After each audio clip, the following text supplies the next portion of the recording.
Hello and welcome to my channel Arya English Mantra. Students, today I am going to teach you past indefinite tense. So, if you are ready, let's get started. Past indefinite tense. This is the most important part of English language. Students, अगर आपको English में किसी से कुछ भी पूछना है कि कल उसने क्या किया था, या आपको अपने बारे में किसी को कुछ बताना है कि मैंने ये किया था पास्ट के बारे में, यानी कि आप किसी से कुछ पूछते हो या बताते हो, तो आपको हमेशा ही इस टेंस की जरूरत पड़ेगी। या आपसे कोई पूछ लेता है कि आप अपने बारे में बताइए, आप क्या क्या आपने किया है अपनी लाइफ में, या आप कोई स्टोरी लिखना चाहते हैं, या आप कोई रिपोर्ट लिखना चाहते हैं, तो हर तरह से आपको इस टेंस की जरूरत पड़ेगी। तो इसीलिए इस टेंस को सबसे इम्पोर्टेंट कहा गया है इंग्लिश लैंग्वेज के अंदर। Let's do it. सबसे पहले हम इसकी क्या करेंगे, फॉर्मेशन करेंगे। स्ट्रक्चर इसका क्या रहेगा, इसमें हमें सबसे ज्यादा जो जरूरत पड़ती है वो पड़ती है वर्ब की सेकंड फॉर्म की। यानी कि अगर किसी को वर्ब की सेकंड फॉर्म के बारे में नहीं पता है तो वो इस टेंस को नहीं बना पाएगा। अब जैसे गो है तो हमने क्या लगाना है, वेंट लगाना है। ईट है तो हम एट लगाएंगे। इसके बाद देखो मैंने यहाँ पे लिखा हुआ है कि अगर आप सेंटेंस में ये बोलना चाहते हो, किसी भी सेंटेंस में आ ई ए, या फिर आप ये बोलना चाहते हो, ये पास्ट हैबिट अब अगर आएगी तो ये आएगा, या ये बोलना चाहते हो तो आप यही टेंस का यूज करेंगे।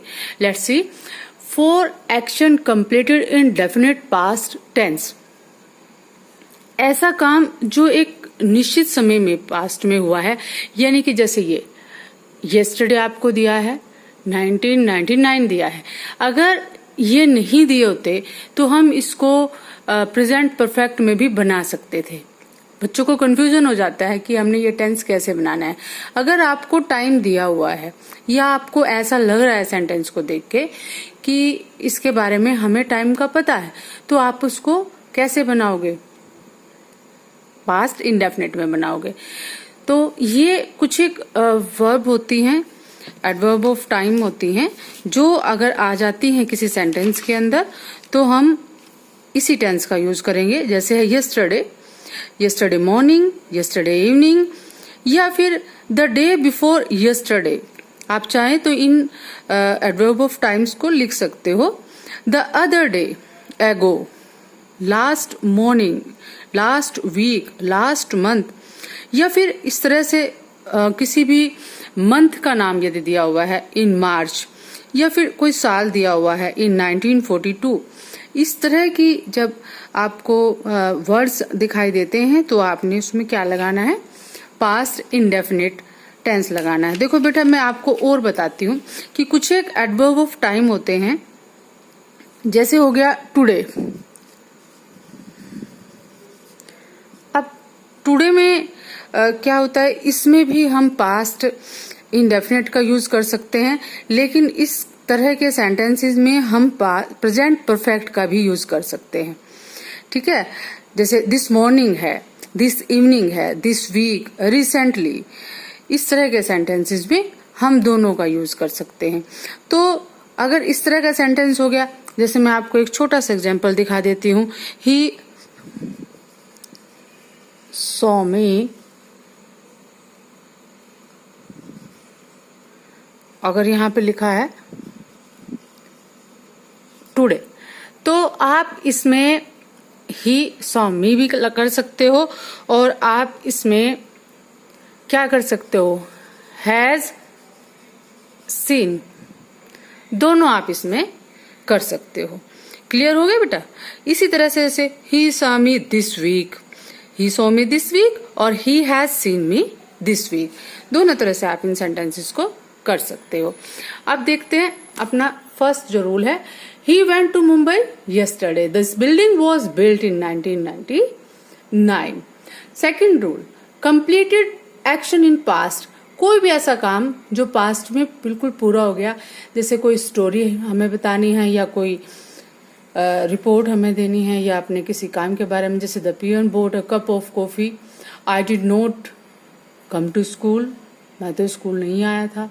यहाँ पे आप यस्टरडे डाल सकते हो। ठीक है, तो यानी कि ये जो ऊपर वाले हैं, ये और ये हमारे पहले रूल और दूसरे रूल के अंदर आगे। अगर जब हम बात करते हैं अपने तीसरे रूल की, पास्ट हैबिचुअल एक्शन, तो इसमें आ जाता है थर्ड रूल जो हमारा आता है past habitual action.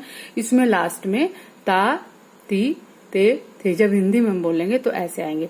Past habitual action के लिए हम दो चीज और यूज करते हैं, एक तो वुड, अगर मॉडल हमें भरना होता है तो हम वुड भरेंगे, या फिर हम क्या कर सकते हैं यूज्ड टू, ठीक है, इनका भी हम यूज करते हैं। ही वेंट ऑन संडे, हम इसको ऐसे भी बोल सकते हैं he used to go on Sunday, वो संडे को जाया करता था, यानी कि इसकी पुरानी आदत थी, पास्ट की आदत थी। जो अगर हमारी अब प्रेजेंट की कोई आदत होती है तो हम उसमें प्रेजेंट इंडेफिनिट का यूज करते हैं। In my childhood I played cricket, अब मेरे बचपन के दौरान मैं ऐसा करता था। अब फोर्थ जो हमारा रूल है, लेकिन मोस्ट इम्पोर्टेंट रूल है, क्योंकि एग्जाम के अंदर जब ये आता है तो बच्चे कंफ्यूज हो जाते हैं अगर उन्होंने इस रूल को ध्यान से नहीं पढ़ा हुआ है, बल्कि याद नहीं किया हुआ है कि ऐसा होने पे हमें ये टेंस लगाना है। अब मैं आपको 3-4 रूल ऐसे ही बताऊंगी। इट इज टाइम, जब it is time, high time, about time, etcetera, इस तरह के जो रूल जो आप और यूट्यूब पे जो वीडियो देखोगे ना बेटे, तो ये वाला रूल आपको बहुत ही कम वीडियो में नजर आएगा। It is time he started playing cricket, कोई भी आपका सेंटेंस है, बस आपको यहाँ पे देखना है कि इट से शुरू हुआ है, इट इज टाइम दिया हुआ है, या टाइम से पहले हाई टाइम या अबाउट टाइम कुछ भी आपको दे रखा है, राइट टाइम दिया हुआ है, तो आपने जो वर्ब की फॉर्म आपको दी है उसमें आपको केवल वर्ब की सेकंड फॉर्म ही यूज करनी है।